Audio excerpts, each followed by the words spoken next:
There are some great lines in this movie. Sometimes we are what we wish we could forget. The film is about memories and the ability to lose them and recall them, and the power they might have over you if you don't release them or embrace them. At least that's what I got out of it. It's a very complex story, but I think there are certain elements that need to be simplified to make the audience more emotional about it. That's my opinion. I don't know what your thoughts are. Do you agree with me on that? I think I guess that's just what I'm finally kind of arriving at here. It's like these people aren't living the dream. They are just regular people with real world problems, pretty serious problems, but nonetheless they are coming from all different directions and perspectives, and they all seem to have these individually dissonant experiences, yet they are all somehow connected. These individual maddening experiences are somehow connected by it, and that falls flat to me. To me, that part fell flat. I didn't feel like they really did a good job of that. I didn't feel his connection with them. They needed to have him more deep rooted. To me, something else. I don't know what it is. Something needed to happen in the previous movie to make us really feel like he was connected to them, because that part didn't feel. It's like we overcome fear, blah blah blah. We are not afraid of you, blah blah blah. So I don't know. It just didn't. It missed the mark entirely on that. Didn't feel it. So Bill Hader was a major standout in this film, a tortured comedian, a fragile and perhaps more prone to vomiting than your average squeamish person. I think he stole the show. I felt like his charisma was a black hole, sucking the charisma dry from the others in the cast. He really stole the show. His acting is through the roof and an incredibly memorable part of this film. So, by far, he was a standout. He and Beverly. Maybe it's like it has to do with the turtle, the giant turtle that puked up the gallon. the giant turtle that puked up the universe, or our reality as we know it. So we're just turtle vomit. That's all we are. Oh, hey. How you doing there? I just like to podcast in the sewer. Just where I like to be. It's my thinking place. It's my man cave right here. It's what I, because it's so big in the sewer. It's so wide and open. I don't know any of these movies where it's like we used to always make fun of this on bands I would tour with. It's like just always make fun of like the fact that all these horror films like that make it look like the sewer is just this giant open place when it's just absolutely not that big and open. Like evidently you always get some people just swimming in it. Like you just got people just that have to like wade in it or swim in it or submerge themselves into it, put them there, have to get all the way underneath. They just got to get all the way into the sewer water. It has to be the sewer. Do you guys remember what was that movie? Alien versus. I think it was Alien versus Predator. I think it was the very first. No, it was the second one, the second AVP movie. Those have a weird place in my heart because it's Alien versus Predator. Because I read those comics. And I wanted the movies to be good. They weren't, of course, but especially when you had the alien going after like pregnant women. It's just awful. Killing pregnant people. Anyway, it was just horrible. But anyway, in that movie, there's like a lot of sewer business going on. Lots of sewer action. There tends to be a lot of that happening. It's like, what? Who was the one who thought of this in the first place?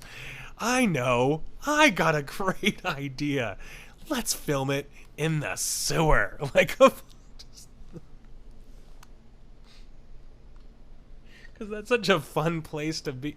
I mean, I get it. I guess it's the place that none of us would actually like to be. So I guess it's interesting in that, we could all benefit from knowing what's down there, I guess.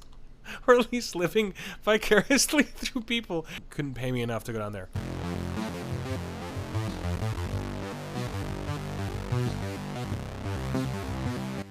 So all this time growing up, if I had a dime for every time someone I crossed paths with had said how creepy clowns were, or how much they hated clowns, I wouldn't have to work ever. I do recall so many saying this growing up, and just people being terrified of clowns, terrified of them like they were the Antichrist, or just like, oh, I don't like clowns. Well, anyway, it's just funny how like I never cared. It was never something that was like freaky to me, I guess.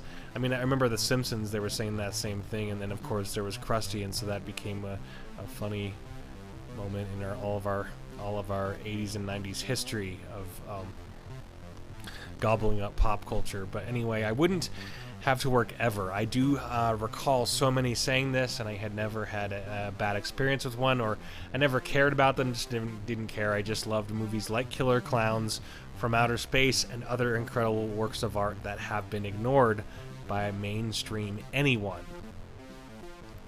I am grateful for social media because it actually enables me to meet other like-minded people with the same ideas about what art is and what it can do for us, Kermit the Log, and how it can continue to relieve us. I'm grateful for social media because it actually enables me to meet other like-minded people with the same ideas about what art is and what it can do for us, how it can continue to relive inside of us and continue further down the generational plane. These Stephen King novels are absolutely littered with anxiety and constant challenges as a character briefly overcomes awful circumstances of which they are thrust into willingly and unwillingly and involuntarily.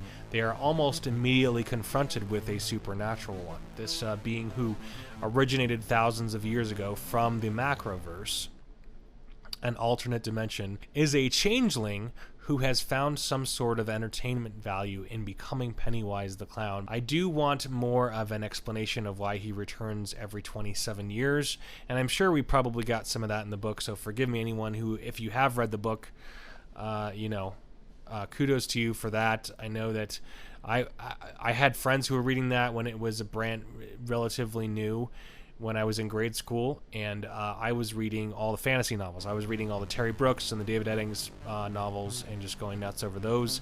That was my go-to, was the fantasy novels and some sci-fi and stuff. But anyway, I just didn't get a chance. I didn't get into the horror stuff because I think as a kid it scared me too much. Like this stuff would have freaked me out when I was younger. I do want more of an explanation of why he returns every 27 years. I wish there was more motive for Pennywise to do this. Maybe he sleeps for 27 years, lazy, or maybe he hibernates for 27 years. I mean, forgive me for anybody. It's all that stuff's probably all explained. Maybe it's like it has to do with the turtle, the giant turtle that has that puked up the the giant turtle that puked up the universe, or our reality as we know it. So we're just turtle vomit. That's all we are. That's the giant turtle that just puked us all out, and so that's what we are. That's what our biology is made up of, is turtle vomit.